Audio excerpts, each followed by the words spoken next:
Mesdames et messieurs, bonjour et bienvenue à la table ronde. Il y a environ un an et demi passé, au mois d'octobre 2015 pour être précis, nous nous sommes rendus aux urnes pour élire un nouveau gouvernement fédéral. Et nous avons choisi d'élire l'équipe Trudeau. Nous avons le plaisir de recevoir aujourd'hui à la table ronde le député fédéral pour Glengarry-Prescott-Russell, M. Francis Drouin. Bonjour Francis. Bonjour. Aujourd'hui, Francis, j'aimerais qu'on parle du budget. Oui. M. Morneau vient de nous lancer le budget le 22 mars dernier et il y a plein de faits saillants, il y a plusieurs choses qui sont ajoutées, c'est construit sur le budget de l'année passée et je pense que ce serait bon pour que les gens puissent en savoir plus. Oui. Puis je pense que ce qui est important de comprendre, Jacques, c'est qu'est-ce qui est arrivé avant le budget. Il y a deux facteurs qui est arrivé. Comment on pouvait mettre plus l'accent sur faire croître notre économie. Puis il y a eu le rapport de Derek Barton. Puis Derek Barton a dit, mais l'agroalimentaire est un élément important. C'est important pour notre région, mais on n'en profite pas assez, comme un des facteurs majeurs pour l'innovation. Il y a aussi l'élément du 8 novembre qui est arrivé, M. Trump. Le budget cette année aurait dû être probablement au mois de février, mais on a dû attendre un peu parce qu'on n'était pas certain de ce qui se passait avec l'administration Trump.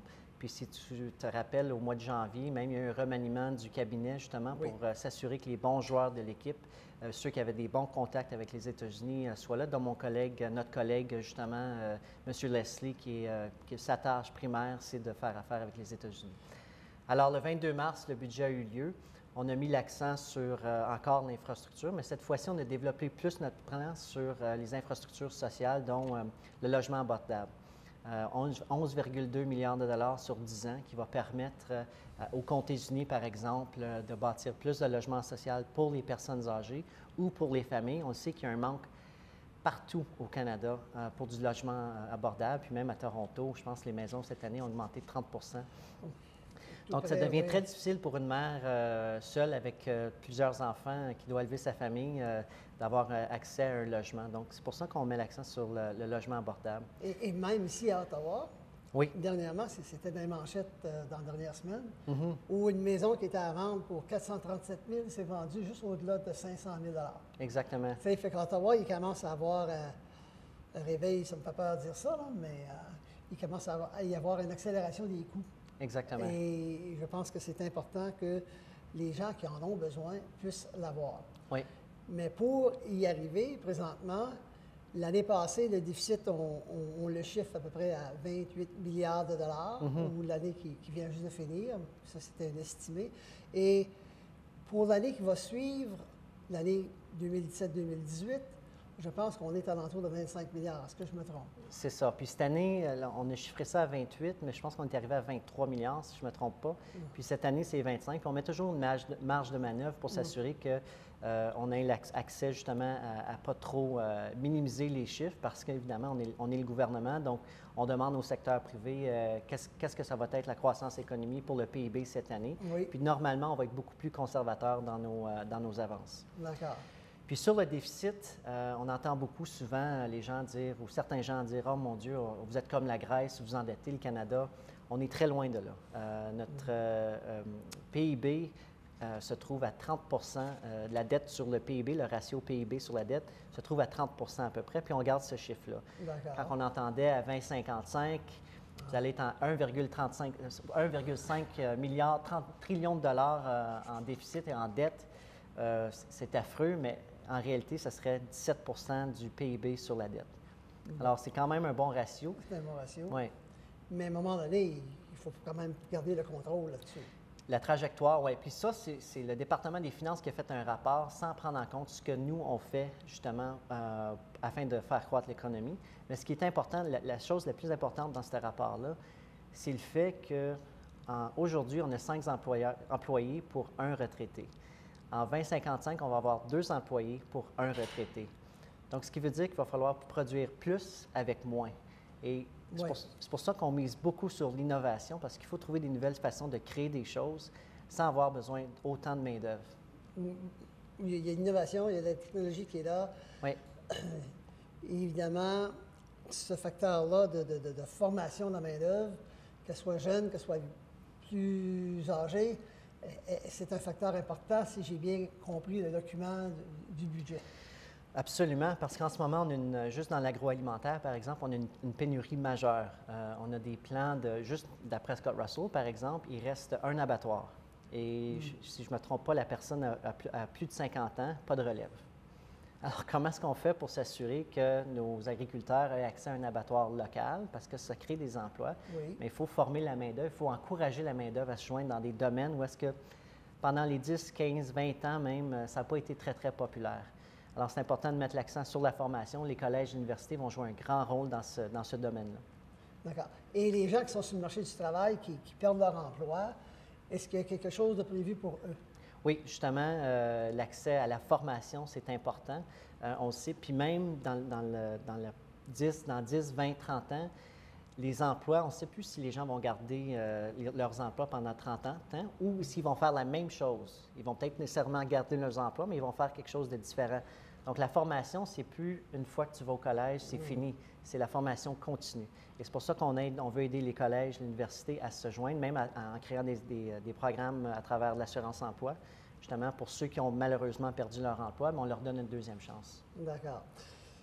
Dans le budget, je pense qu'il y a un montant qui est prévu de 7 milliards pour justement le bien-être des enfants.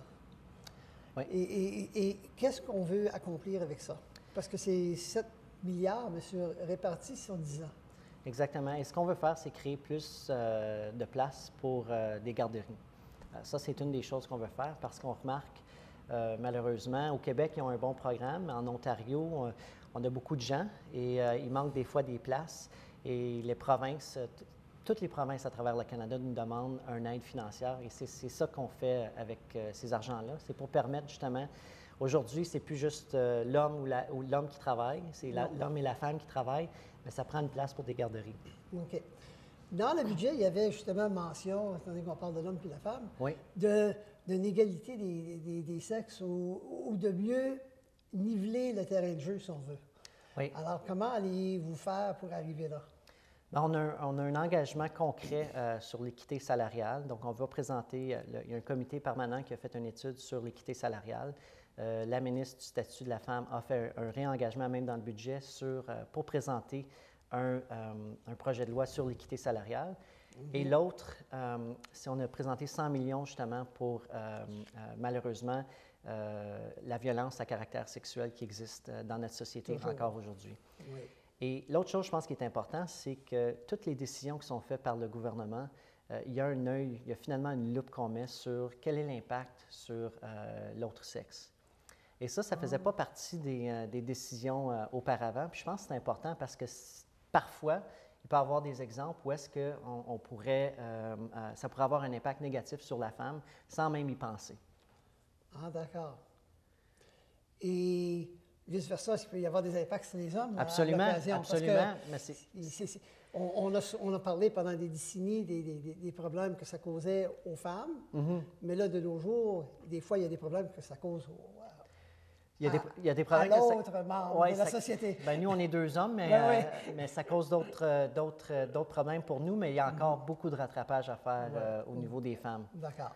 Donc, l'accent est placé là-dessus. Également, dans le budget, j'étais content d'entendre ça. Il y a beaucoup d'argent qui va être investi pour justement les infrastructures pour les Autochtones.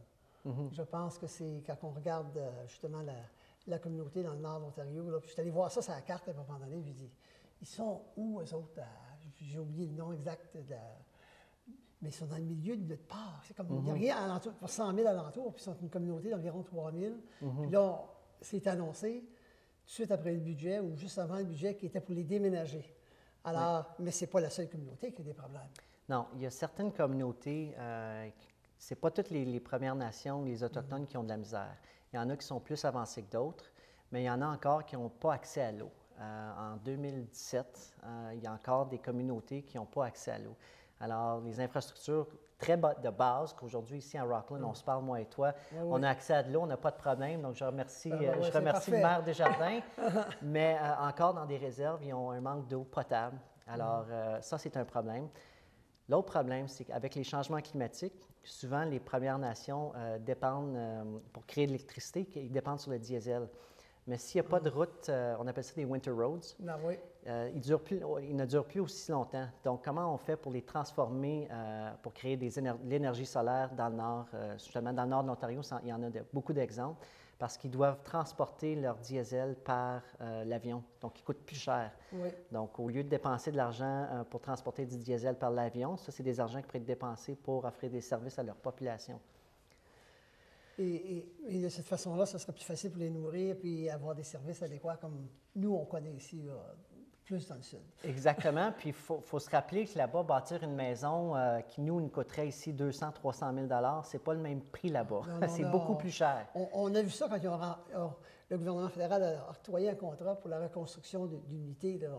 Puis c'était des unités plus petites qu'on a ici, puis c'était comme 2 ou 3 fois de prix. Là. Exactement, parce qu'on doit transporter le bois jusqu'à là-bas, donc ça coûte beaucoup plus cher. Mm-hmm. Ouais. Wow! Il y a des dépenses pour la défense nationale qui sont reportées jusqu'à 2035. Oui. Quelles sont ces dépenses-là et pourquoi aussi long? Ça, c'est des dépenses c'est des dépenses en capital. Donc, ce qu'on a remarqué, puis gouvernement conservateur comme libéral dans le passé, on fait des plans pour dépenser pour nos militaires, mais on ne réalise jamais ces plans-là à temps. Et une des premiers exemples, c'est en 2004, Paul Martin a annoncé des avions pour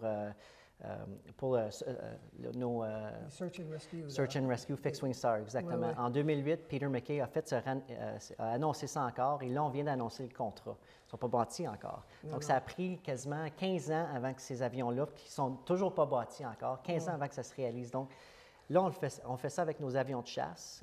Évidemment, il va y avoir une gap qui va exister, justement, parce que nos CF-18 s'en viennent pas mal âgés. Oui. Donc, on a dit qu'on va donner un contrat avec Boeing. Puis, en même temps, pendant qu'on achète des avions de Boeing, il va y avoir un processus d'approvisionnement pour acheter plus d'avions de chasse. Et ça, que ce soit les F-35, Boeing ou même Airbus qui veut concurrencer pour ce contrat-là, ça sera fait plus tard. Donc, c'est pour ça qu'on a dû reporter ces dépenses-là en capital, parce qu'on n'était pas prêt pour les faire en ce moment. D'accord. Est-ce que c'est une question de définir le besoin ou si l'industrie n'est pas capable de nous vendre ce qu'on a besoin, nous, ici au Canada, à cause de notre climat? Bien, on était avec les F-35, par exemple. Il y a les avions, il y a aussi les bateaux. Les bateaux, ça et tout, c'est un autre projet qui va prendre un peu de retard, mais le processus est en place. Il est en retard, comme c'est là, c'est ça. Il est déjà en retard. Oui, il est en retard, parce que je pense qu'on était supposé en avoir en 2018 ou quelque chose. Je ne pense pas qu'on va en avoir bientôt. Par contre, notre engagement est encore ferme. C'est important d'inclure l'industrie dans ce processus d'approvisionnement-là, parce que juste avec le F-35, par exemple, ils ont eu plein de problèmes, parce que c'est des nouvelles technologies. L'avion n'a pas été comme planifié. Donc, on a dit, bien, le F-35, ça coûte très cher pour un avion qu'on n'est pas certain si elle fonctionne très bien. Je suis certain qu'elle va fonctionner très bien à un moment donné, mais on n'est pas prêt pour un approvisionnement comme ça. Il faut attendre. Puis c'est pour ça qu'on dit en 2019, on va lancer le processus d'approvisionnement. D'accord. Parce que je pensais que le F-35, ce que j'entendais dernièrement, il disait qu'il avait fait beaucoup de progrès, puis que les conservateurs disent, mais non, c'est l'avion qu'il nous faut. Mais est-ce que le développement, il y a encore plusieurs points d'interrogation? Bien, il n'y a pas un pays encore. Il y a des pays qui se sont engagés à les acheter, mais je ne pense pas qu'il y a un pays encore qui les a reçus. Alors ça, les acheter et les recevoir, c'est deux choses différentes. Puis je pense que je peux juste pointer à l'exemple aux hélicoptères Sikorsky, qui a eu l'exemple ici au Canada. Alors je pense que on sait qu'on va avoir une gap pour nos forces aériennes. Oui. Puis c'est pour ça qu'on a dit, bien, on va acheter un avion qu'on sait qui fonctionne, le Super Hornet. Oui. Et justement, pour s'assurer qu'on a quand même les équipements jusqu'à temps qu'on transitionne vers un nouveau processus d'approvisionnement. Avec Puis le F-35, à ce moment-là, va pouvoir concurrencer s'il veut. C'est à Lockheed Martin de décider ça. S'il rencontre les exigences. Exactement. Donc, sur ça, on va prendre une pause. Okay. On est rendu là. Donc, mesdames et messieurs, ne vous sauvez pas, on revient dans quelques secondes avec Francis Drouin, notre député fédéral pour Glengarry Prescott Russell.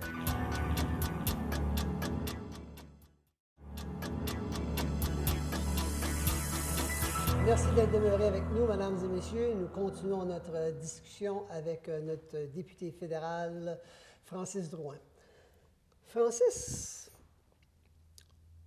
quelque chose que j'étais vraiment content de voir apparaître au budget, parce que je trouvais que c'était pas égal, et c'était justement le fait que le gouvernement fédéral a décidé qu'il était pour charger la taxe harmonisée à Uber.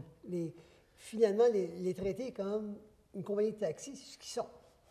Mais c'était aussi de permettre aux entreprises de taxi de dire, bien, si on vous traite d'une certaine façon, on doit traiter, sous la loi, on doit traiter tout le monde de la même façon. Donc, fallait juste, c'est juste une question de le rattrapage réglementaire. Puis c'est pour ça que Uber doit payer sa juste part avec les impôts. Est-ce que, étant donné que plusieurs petits contracteurs employés, qui la plupart ne font pas ça à plein temps, il y avait une limite autrefois pour la GST, où s'ils gagnaient en bas de X montant de dollars qu'ils ne payaient pas, ils n'étaient pas obligés de rembourser la GST et de la charger. Comment est-ce que ça va s'appliquer justement pour Uber? Bien, eux, ils doivent, si tu es un chauffeur en dessous de Uber, tu dois t'enregistrer avec l'impôt, avec Revenu Canada. Est-ce que ça veut dire que vous allez payer de l'impôt? Pas nécessairement, mais on oblige les chauffeurs de taxi à s'enregistrer avec Revenu Canada, même s'ils ne font pas plus que 30 000 D'accord. Puis je suis pas mal sûr que c'est ça la règle. Il faudrait que je vérifie avec mon comptable, mais c'est la compréhension que j'ai eue avec les chauffeurs d'Uber, c'est avec le même traitement qu'eux aussi devront maintenant s'enregistrer avec Revenu Canada. OK, parfait. Il y avait quelque chose d'intéressant, puis parce que j'avais vu ça aussi dans les nouvelles dernièrement, c'était, puis mon texte que j'ai malheureusement est en anglais, mais kids coding. Oui. Apprendre à montrer aux jeunes comment faire du codage électronique. C'est quoi ça au juste, ça, pour en savoir plus long, pour que tout le monde comprenne? Bien, j'ai participé avec Shopify à un atelier qui me démontrait justement aux jeunes comment faire du coding. Puis à cet âge-là, ils commencent à 4, 5, 6e, 7e année. Puis j'ai même vu certaines écoles ici à Prescott Russell commencer à faire ça avec des robots. Mais c'est tout simplement bâtir ton argumentaire. Est-ce que le robot doit aller à gauche pour aller chercher de l'eau et doit revenir à droite pour nourrir son arbre? Tu sais, là, c'est simple comme ça à cet âge-là. Mais c'est tellement important dans le futur. Tous les emplois vont requérir une sorte de codage. Et tous les ordinateurs, maintenant, ça prend ça. Et on réalise que dans nos écoles, on ne le fait pas assez maintenant. Ça ne fait pas partie du curriculum, si je ne me trompe pas. Et comment est-ce qu'on pouvait aider ça au niveau fédéral? Mais c'est de créer des programmes comme ça avec des organisations comme Shopify. Il y a Ladies Learning Code qui font ça avec... ils s'appellent comme ça, mais ils font ça pour tous les enfants maintenant. OK. Et est-ce que ça n'empiète pas sur les responsabilités provinciales? Peut-être, mais ça ne fait pas partie. La façon qu'on le fait, c'est avec des organismes à but non lucratif, donc avec Ladies Learning Curve, qui en est un exemple. Eux, c'est eux qui ont le mandat de faire ça. Puis, ils ont des très bons partenariats avec les écoles. Et les écoles, justement, leur souhaitent la bienvenue pour faire ces genres d'événements-là. OK. Une des choses que j'ai trouvées intéressantes dans le budget, c'était le 400 millions de dollars qui est là pour aider les entreprises à démarrer. Oui. OK? Parce qu'on sait de nos jours, les entreprises comme GM qui engagent des milliers et des milliers de personnes, il y en a de moins en moins. Exactement. C'est plus des petites et moyennes entreprises qui fonctionnent. D'ailleurs, à Ottawa, même si on a perdu des gros noms, que ce soit Corel ou autre, exactement. Il y a autant d'emplois à Ottawa cette année, présentement, là qu'on se parle, qu'il y en avait au moment de ces grosses entreprises-là, puis il y a un problème de main-d'œuvre. Et c'est toutes des petites entreprises. Alors, cet argent-là, je réalise qu'elle va aider beaucoup, beaucoup, beaucoup ces gens-là. Puis c'est pour une période de 3 ans. Alors, combien de compagnies pensez-vous pouvoir aider avec ça et créer d'emplois, dans le fond? Mais c'est vraiment d'aider certaines compagnies. On utilise le mot en anglais « scale-up ». Alors, c'est très facile. Au Canada, on a un manque de capitaux. On n'est pas capable d'avoir accès à des capitaux. Des capitaux d'investissement. Des capitaux d'investissement, autant comme aux États-Unis. Parce qu'on est un grand pays avec pas beaucoup de gens. Et on a plusieurs spécialisations, mais ce que ce fonds-là va faire, c'est aider certaines entreprises quand ils veulent aller au prochain niveau. Oui. Alors, c'est une entreprise de 5 millions de dollars où il y a des ventes de 5 millions de dollars, surtout dans les domaines d'innovation comme la technologie ou même l'agroalimentaire. Bien, Ils ont besoin d'aller chercher 10 millions. Parce qu'en ce moment, ce qu'on réalise, c'est quand ils sont rendus à 5 millions de dollars, mais ils vendent aux États-Unis. Il y a quelqu'un qui vient les voir, puis on perd toute cette notion-là, cette mémoire corporative-là au Canada. Alors, comment est-ce qu'on fait pour garder la main-d'œuvre ici? Mais c'est de les aider à passer à ce prochain niveau-là. D'accord. Et de cette façon-là, ça va créer de l'emploi chez nous et de la richesse. Exactement. Exactement. Donc, la phrase de M. Trudeau de la campagne électorale, aider les gens qui veulent faire partie de la classe moyenne à s'y joindre. C'est ça. Si je ne connais pas cette phrase-là par maintenant, j'ai un problème. Des gros problèmes. Ah, excuse-moi, c'est drôle. Bon, les gens qui demeurent à la maison pour venir aider les familles, on parlait d'un congé de comme 15 semaines, 15... C'est quoi ça au juste? C'est les aidants naturels, je pense que c'est exactement. C'est les aidants naturels. Puis quand on parle, tantôt on parlait mettre la loupe sur les différents sexes. Oui. Bien, ça, c'en est justement un. On réalise que les aidants naturels, la plupart, c'est des femmes.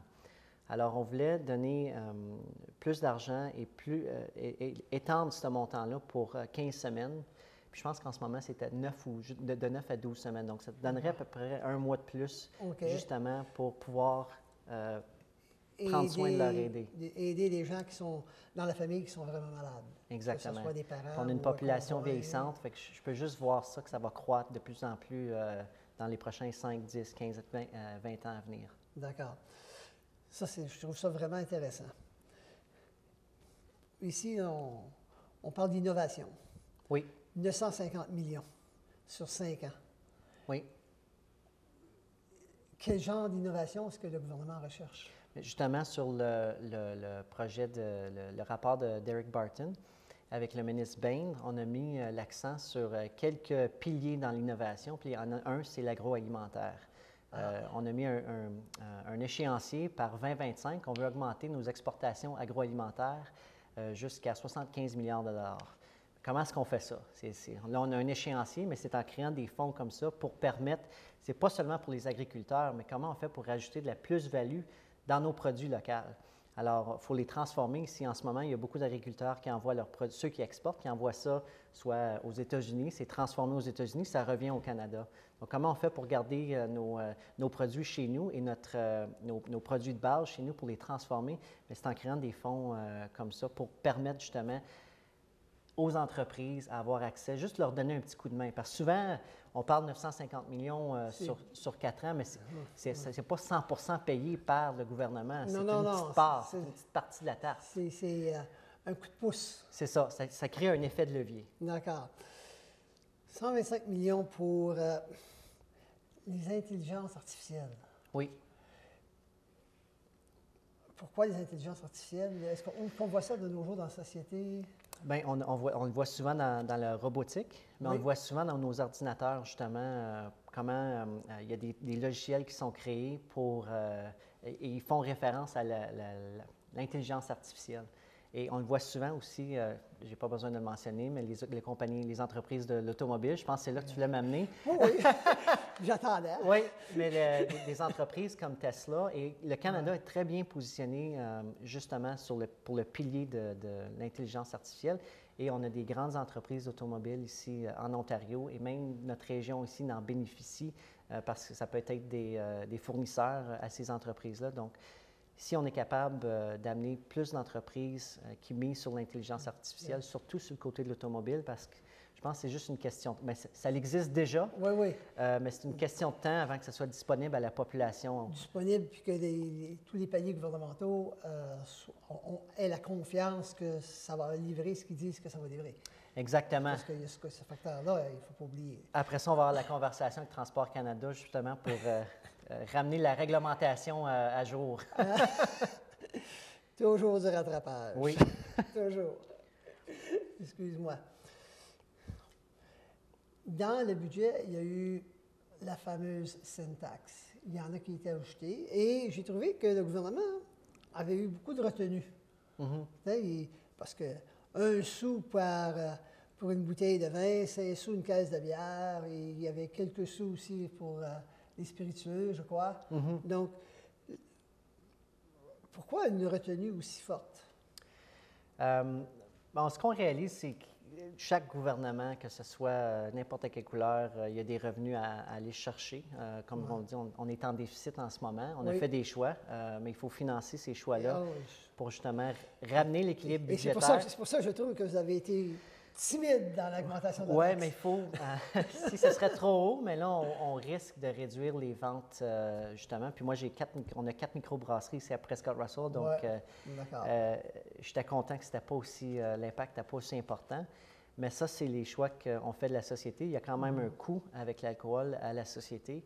Et ça, c'est le prix qu'on doit payer, justement, pour financer soit la santé, mais aussi financer, réduire notre déficit. Okay. Il y a quelque chose qui m'a surpris, et c'était, on dit, bye-bye aux bons du Canada, les bons d'épargne du Canada. Oui. Pourquoi? Et je vais dire d'où j'arrive avec ça. C'est parce que lorsqu'on va financer des emprunts et que le gouvernement fédéral, au montant d'argent qu'il doit prêter, il va à l'extérieur du pays, si la valeur de cet argent-là augmente, notre prêt augmente. C'était ça la logique. Puis alors que si on va chercher des bons d'épargne du Canada, des Canadiens, c'est en dollars canadiens. Oui. Alors, je ne comprends pas pourquoi on a abandonné ça. Peut-être qu'il y avait vraiment plus de publicité ou un nouvel outil de marketing, je ne sais pas. Là. Mais ça, j'avoue que j'étais surpris.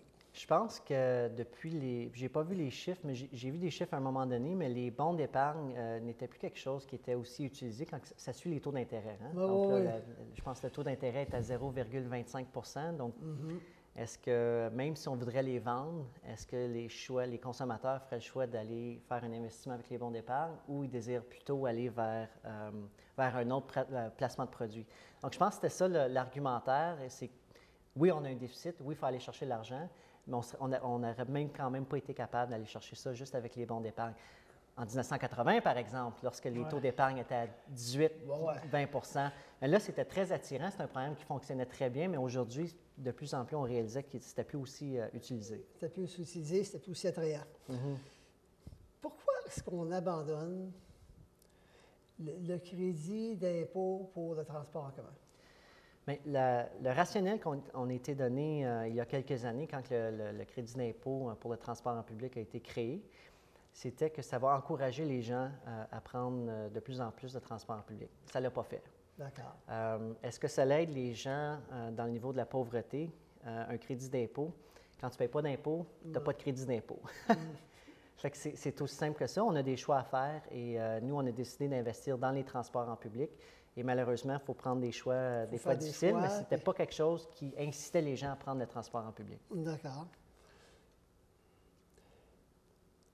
Est-ce qu'il n'y a pas... Ça ne les incitait pas, mais pourtant, le gouvernement, il investit beaucoup d'argent dans les plans, là, dans le transport commun, que ce soit le train rapide ici à Ottawa ou ailleurs au pays, que ce soit Toronto, Vancouver, Calgary, Edmonton, tous ces endroits-là, ils tendent la main au gouvernement et disent on veut plus de transport en commun, justement, pour réduire la circulation des voitures dans les centres-villes. Et moi, je me demandais, c'est-tu parce que la taxe, le crédit était passé haut? Bien, on pourrait argumenter ça à plusieurs reprises, mais nous, on a fait le choix d'investir. On pourrait débattre ça, mais à la fin de la journée, c'est que les gens, les statistiques que nous, on avait, ne démontraient pas le fait que les gens prenaient de plus en plus le transport en public à cause du crédit d'impôt. Ça restait pratiquement au même niveau. Au même niveau. Donc, on a une perte de revenus. Si ça coûte 200 millions à l'État ou 300 millions, bien, est-ce qu'on prend ce 300 millions-là et on le reste comme crédit d'impôt ou est-ce qu'on le prend et on l'investit dans le capital pour le transport en public? Puis ça, c'est des choix.